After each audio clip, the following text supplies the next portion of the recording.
एक लड़की होती है। एक दिन अपने माता और पिता के साथ में बैठकर खाना खा रही थी। तभी वो लड़की अपने मम्मी से बोलती है कि माँ, मैं एक दिन बहुत बड़ा डॉक्टर बनूंगी और मम्मी और पापा दोनों का नाम रोशन करूंगी। भारत में ही नहीं बल्कि पूरी दुनिया में नाम रोशन करूंगी। और तभी उसकी मम्मी बोल बैठती है कि बेटा, तू मेरी बेटी नहीं बल्कि बेटा है। तू जितना पढ़ेगी उतना पढ़ाऊंगी, चाहे मुझे कर्ज लेना पड़े या फिर दूसरों के यहाँ काम करना पड़े, मैं तुझे जरूर पढ़ाऊंगी और तेरा सपना जरूर पूरा होगा। एक दिन तू जरूर बहुत बड़ा डॉक्टर बनेगी। आखिरकार वो लड़की मेहनत करती है, पढ़ाई करती है। उसकी मेहनत जो है रंग लाती है और एक दिन वो वाकई में डॉक्टर बन जाती है, छाती का डॉक्टर बन जाती है। और फिर क्या था, उस लड़की के साथ, उस महिला डॉक्टर के साथ कुछ ऐसा होता है एक दिन कि पूरे भारत में ही नहीं बल्कि पूरी दुनिया में उसका नाम सोशल मीडिया पे तेजी से वायरल होने लगता है। आखिरकार उस लेडी डॉक्टर के साथ क्या हुआ था, पूरी कहानी इस वीडियो में बात करने वाला हूँ। नमस्कार दोस्तों, मैं विजय शंकर पाल। इस वीडियो को लाइक करना, चैनल को सब्सक्राइब करना। रोजाना शाम को 7 बजे हमारी एक नई वीडियो आती है, तो चैनल को सब्सक्राइब करके बेल आइकन को जरूर दबा लेना। बाकी आप लोग कहाँ से हमारी वीडियो देखते हैं कमेंट जरूर किया करिए। नेक्स्ट वीडियो में आप सभी का नाम जरूर लूँगा। तो चलिए स्टार्ट करता हूँ। आज की जो सच्ची घटना सुनाने जा रहा हूँ यह है बंगाल की, बंगाल प्रदेश की एक कहानी है। यहीं की रहने वाली मौमिता देवनाथ हैं, जो कि बचपन से, ये लड़की जो है जिसका नाम मौमिता देवनाथ होता है, ये बचपन से ही पढ़ने में तेज तर्राक होती है। और इसका बचपन में ही सपना होता है कि एक दिन मैं बहुत बड़ा डॉक्टर बनूंगी। और बायो से इंटर करती है, उसके बाद आगे की पढ़ाई स्टार्ट करती है। और जब पढ़ाई करती है तो पैसे लगते हैं। उसकी मम्मी जो हैं दूसरों के यहाँ काम करती हैं और किसी से कर्ज लेती हैं और उस बच्ची को पढ़ाने में कोई कोर कसर नहीं छोड़ती हैं। आखिरकार वो बच्ची पढ़ाई लिखाई करती है और एक दिन लेडी डॉक्टर बन जाती है। वो लड़की 2024 में उस मौमिता देवनाथ की उम्र जो है 31 साल हो जाती है और छाती छाती चिकित्सा विभाग सेकेंड ईयर की पढ़ाई भी कर रही होती है और साथ में ट्रेनिंग भी कर रही होती है। क्लिनिक मेडिकल हॉस्पिटल में वहाँ पर वो काम करती है।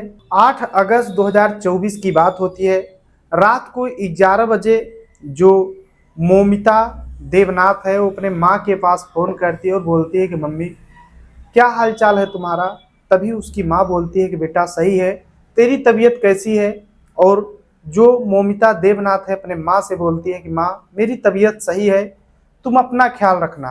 तभी जो मौमिता देवनाथ डॉक्टर है उसकी जो माँ है बोलती है कि अपने बेटी को बोलती है कि तू अच्छे से खाना पीना खा लेना और अपना ख्याल पूरा रखना। यानी माँ बेटी दोनों से बाकायदे बात करती हैं। उसके बाद मौमिता देवनाथ बोलती है कि मम्मी, अब मैं सोने जा रही हूँ, आप भी सो जाओ, और फ़ोन को काट देती है। उसके बाद मौमिता देवनाथ जो है वो सो जाती है। उसे क्या पता था कि सुबह क्या होने वाला है। आखिरकार 8 अगस्त की बात होती है। अपने माँ से बात करने के बाद मौमिता देवनाथ सो जाती है और जैसे ही सुबह होता है उसी क्लिनिक मेडिकल हॉस्पिटल में सुबह सुबह एक व्यक्ति सेमिनार हॉल में घूमते टहलते जाता है और तभी देखता है 9 अगस्त सुबह की बात होती है, भोर का ही बात होता है। एक व्यक्ति जब टहलते हुए जाता है तो देखता है कि उसी सेमिनार हॉल में एक लेडी है, एक औरत है और उसके शरीर पर एक भी कपड़े नहीं है और वहां पर पड़ी हुई है। ऐसा लग रहा था कोई इस दुनिया को छोड़कर जा चुकी है। वो व्यक्ति देखते ही देखते और लोगों को बुला लेता है और वहां पर काफी लोगों की भीड़ हो जाती है। और जितने लोग देखते हैं कि ये देखते हैं कि वो जो महिला है वहां पर पड़ी हुई है और उसके शरीर पर एक भी कपड़े नहीं हैं और उसके पूरे शरीर में लहूलुहान है।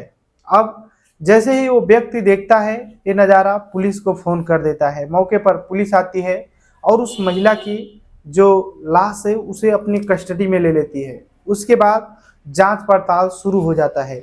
आखिरकार अब पुलिस वाले पता करने लगते हैं कि महिला कौन है, तो पता चलता है कि जो महिला इस दुनिया को छोड़कर गई है वो कोई और नहीं बल्कि ममता देवनाथ है, जो लड़की डॉक्टर बनने का सपना देख रही थी।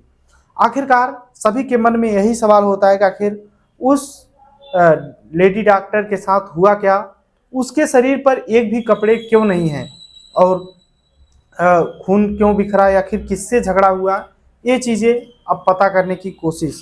अब पुलिस जो है आसपास की जितनी एरिया है उसे छानबीन करती है, तो वहाँ पर एक हेडफोन मिलता है, उसे पुलिस अपने पास में रख लेती है और जांच पड़ताल शुरू कर देती है। देखते ही देखते ये मामला जो है तेजी से वायरल होने लगता है कि एक महिला लेडी डॉक्टर के साथ कोई गलत काम करके उसे इस दुनिया से हटाकर फेंक दिया है।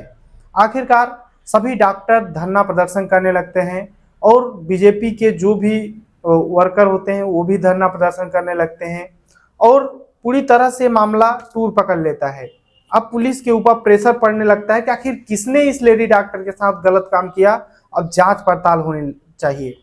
तभी जो इसका पोस्टमार्टम है, पोस्टमार्टम के लिए भेज दिया जाता है और पोस्टमार्टम का जो रिपोर्ट आता है वो भी बेहद परेशान करने वाला होता है। उसमें पता चलता है कि इस लेडी डॉक्टर के साथ कोई गलत काम भी किया है, उसके साथ संबंध भी बनाया है और उसके प्राइवेट पार्ट में कुछ ऐसी चीज़ें डाल दिया जिससे खून आ रहा है और उसके आंखों में चोट लगी थी, उसके मुंह से खून आ रहा था, चेहरे पूरी तरह से बर्बाद, नाखून में चोट और पेट, होंठ, हाथ में, पैर में सभी जगह चोट के निशान पाए जाते हैं। आखिरकार इतनी गलत तरीके से उसके साथ, महिला डॉक्टर के साथ गलत काम किया गया था और ये बातें जब सोशल मीडिया पे वायरल होती हैं तो सभी लोग गुस्सा हो जाते हैं। जितने डॉक्टर डिपार्टमेंट पूरे बंगाल के ही नहीं बल्कि पूरे भारत में डॉक्टर जो हैं हड़ताल पे बैठ जाते हैं कि जल्द से जल्द जो व्यक्ति है खुलासा किया जाए और उसे सलाखों के पीछे पहुंचाया जाए। आखिरकार जो पुलिस वाले हैं अच्छे से जांच पड़ताल करने लगते हैं, एसआईटी टीम की गठन की जाती है, सीसीटीवी कैमरे खंगाले जाते हैं। ममता बनर्जी जो वहाँ के मुख्यमंत्री हैं वो भी लाइव आती है और बोलती हैं कि जो भी गलत काम किया है उसे छोड़ा नहीं जाएगा, बख्शा नहीं जाएगा, फांसी के फंदे तक पहुंचाया जाएगा। आखिरकार जांच पड़ताल जब सीसीटीवी कैमरे खंगाले जाते हैं तो पता चलता है कि 8 अगस्त 2024 को रात में 4-5 लोग अंदर घुसे थे। वो लोग कोई और नहीं बल्कि वहीं पर काम करने वाले या फिर देखभाल करने वाले लोग थे। अब पुलिस उन 5 लोगों को पास में बुलाती है और उनके पास बोलती है कि सभी लोग अपना ब्लूटूथ ऑन करो और एक हेडफोन, मैंने बताया कि एक हेडफोन मिला था पुलिस को, और उसी हेडफोन को जब ऑन करती है तो एक व्यक्ति होता है जिसका नाम संजय राय होता है, उसके फ़ोन से वो ब्लूटूथ कनेक्ट हो जाता है। पुलिस को ये चीज़ कंफर्म हो जाता है कि आरोपी कोई और नहीं बल्कि संजय राय है। अब पुलिस संजय राय को 10 अगस्त 2024 को गिरफ्तार कर लेती है और उससे पूछताछ करने लगती है कि आखिर तुमने ये सब क्यों किया। तभी पहले तो वो बातों को टालता है संजय राय, लेकिन बाद में टूट जाता है। टूटने के बाद एक कहानी सुनाना शुरू करता है। संजय राय बताता है कि शराब के नशे में होता है और वो उस लेडी डॉक्टर को देखता है। जब रात में सेमिनार हॉल में जाता है तो वहाँ पर सुनसान इलाका हुए, कोई नहीं दिखता है और ये जो लेडी डॉक्टर है ये लेटने के बाद, अपने माँ से बात करने के बाद वहाँ पर सेमिनार हॉल में घूमने गई थी हवा लेने के लिए, और तभी ये देख लेता है संजय राय और उसके साथ गलत काम करता है। वो लड़की जो है महिला डॉक्टर, वो बचने की बहुत कोशिश करती है, लेकिन संजय राय जो है आरोपी, ये उसे छोड़ता नहीं है। उसके साथ बहुत गलत काम करने के बाद वहाँ से फरार हो जाता है 4 बजे भोर में। उसे लगता है कि कोई पकड़ ही नहीं पाएगा, लेकिन जब पुलिस जांच पड़ताल ब्लूटूथ के माध्यम से उसे पकड़ लेती है तब संजय राय की कुंडली खंगाली जाती है कि आखिर संजय राय की क्या बैकग्राउंड है। तो पता चलता है कि संजय राय जो है एक बॉडी बिल्डर है। वो एक नहीं बल्कि 4 शादियां कर चुका है। वो शादी करता था किसी लड़की से, उसके बाद उसके साथ गलत काम करता था, हैवानियत करने के बाद उससे उससे तलाक ले लिया करता था, फिर दूसरी लड़की से शादी करता, फिर उससे गलत काम करने के बाद तलाक लेता, फिर तीसरी शादी। इसी तरीके से उसने चौथी शादी कर रखी थी और चौथी जो उसकी बीवी थी वो इस दुनिया को छोड़कर चली गई, लेकिन कोई सबूत नहीं था कि इसी ने इस दुनिया से हटाया। लेकिन लोगों का मानना है कि ये जो संजय राय है ये अपनी चौथी बीवी को इस दुनिया से जानबूझकर हटाया था। अब संजय राव की और जब इसकी मोबाइल खंगाली जाती है तो पता चलता है कि इसके मोबाइल में न जाने कितनी पोर्न वीडियो पाई जाती हैं। यानी एक गलत चीज़ों का आदी था, गलत लोग लड़कियों को, जो लड़कियां होती थी उन्हें गलत तरीके से देखा करता था। अब इससे जांच पड़ताल करने के बाद अब संजय राय की मां से पूछताछ की जाती है। पता चलता है कि संजय राय जो है अपने बहन से झगड़ा कर रखा था, अपने माँ के साथ रहता था। इस संजय राय की जो माँ है बोलती है कि मेरे बेटे को गलत तरीके से फंसाया जा रहा है। अब यहीं पर जो संजय राय की सासू माँ है उनसे पूछा जाता है तो बोलती हैं कि ये हैवान है, इसने ही मेरे बेटी को भी इस दुनिया से हटाया था। लेकिन उस समय कोई सबूत न होने की वजह से वो कुछ नहीं कर पाई थी। आखिरकार संजय राय वहाँ हॉस्पिटल में क्यों जाया करता था? दरअसल बात ये थी कि संजय राय जो था पुलिस का सहायक भी था, यानी मुखबिरी किया करता था। पुलिस एक का चीज को छूट दे रखी थी कि आप कहीं भी जाओ, अगर कोई संदिग्ध कुछ भी लगे तो मुझे सूचना दो, यानी पुलिस से मिला हुआ था। इसी रीजन से वो उस हॉस्पिटल में भी गया था और इसके ऊपर कोई डाउट नहीं कर पाता था, क्योंकि ये पुलिस का ही सहायक था तो गलत कैसे करता। अब पुलिस इसको सलाखों के पीछे पहुंचा दी है, इसके खिलाफ मुकदमा दर्ज किया गया है। अभी भी डॉक्टर धरना प्रदर्शन में लगे हुए हैं, हड़ताल कर रहे हैं कि इसको सख्त से सख्त सजा दी जाए, इसे फांसी की सजा दी जाए। आखिरकार क्या सजा मिलती है इसको, ये तो अभी भविष्य के गोद में छुपा हुआ है, लेकिन अभी ये पुलिस के हिरासत में है। आखिरकार एक लेडी डॉक्टर जो कि आगे चल करके न जाने कितने लोगों की परेशानियों को दूर करती, लेकिन इसकी हैवानियत की वजह से वो इस दुनिया को छोड़कर जा चुकी है। बाकी आप अपनी राय जरूर देना। चलते हैं आज के कमेंट की ओर। तो संजय हैं जो कि रांची झारखंड से रहने वाले हैं, कृष्णा त्रिपाठी जी हैं जो कि जौनपुर उत्तर प्रदेश से हैं, और बोलते हैं कि भाई पहली बार आपकी वीडियो देख रहा हूँ, बहुत अच्छा लगा, और सब्सक्राइब भी किए हमारे चैनल को, तो आप भी सब्सक्राइब कर लेना।